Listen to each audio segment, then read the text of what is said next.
Education, கல்வி இதை தொடர்ச்சியாக பணம் செலவு பண்ணீங்க அப்படின்னு சொன்னால் நீங்கள் நஷ்டம் அடைவீங்களா இல்லை லாபம் அடைவீங்களா? இதான் ஒரு மாயத்திரை ஒன்று கட்டமைக்கப்பட்டிருக்கு.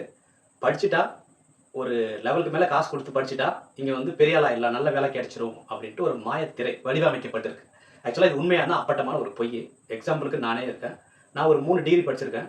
படிப்புக்கேற்ற வேலை இதுவரையும் ஒரு நாளும் செஞ்சதில்லை. இதுவரையும் ஒரு 7-8 கம்பெனிக்கு வேலைக்கு போயிருக்கேன். இதனால் வரைக்கும் அந்த கம்பெனிலையும் அந்த படிப்புக்கேற்ற வேலை கொடுத்ததில்லை.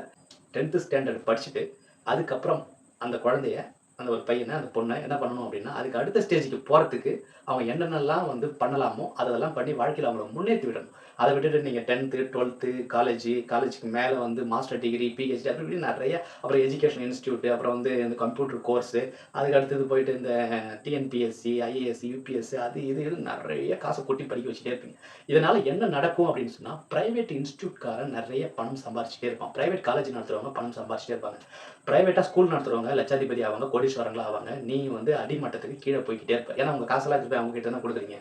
ஸோ 10th ஸ்டாண்டர்டுக்கு மேலே படித்து நேரத்தை வீணாக்கணுமான்னு எல்லாருமே யோசிக்கணும். அப்படி இல்லைன்னா நீங்கள் முட்டாளாக்கப்படுவீங்க. ஏன்னா உங்களுடைய பணம் விரயம், உங்களுடைய நேரம், உங்களுடைய காலம்லாம் வீண். இத்தனையும் பார்த்தீங்க அப்படின்னா, ஒரு 15லேருந்து 25 வயதுக்குள்ளே இந்த வீரியம் உங்களை விட்டு போயிடும். அதாவது ஒரு சாதனை பண்ணணும், ஒரு பெரிய இடத்துக்கு போகணும், ஒரு நல்ல ஒரு நேம் சொசைட்டியில் சம்பாதிக்கணும், ஒரே ஒரு துறையை சூஸ் பண்ணி அதில் பெரிய ஆளாக வளரணும். இதெல்லாம் பார்த்தீங்கன்னா 15லேருந்து 25 வயதுக்குள்ளே தான் செய்ய முடியும். இதை விட்டீங்க அப்படின்னு சொன்னால் அதுக்கு அடுத்து வர காலங்களில் நீங்கள் ரொம்ப பெரிய அடி வாங்குவீங்க. நீங்கள் வேலையிலே ஆகட்டும், சொசைட்டியில் நீங்கள் ஒரு நல்ல மனிதராகட்டும், சொசைட்டியில் நீங்கள் ஒரு சாதனை பண்ணணும்னு நினச்சதாகட்டும், இது எல்லாமே அடிப்படும்.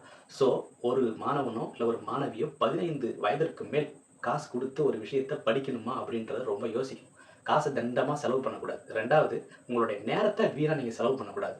இது 2மே நீங்கள் சரிவர யோசிச்சிங்க அப்படின்னா நீங்கள் புத்திசாலி, இல்லைன்னா நீங்கள் ஒரு அடி முட்டாள்.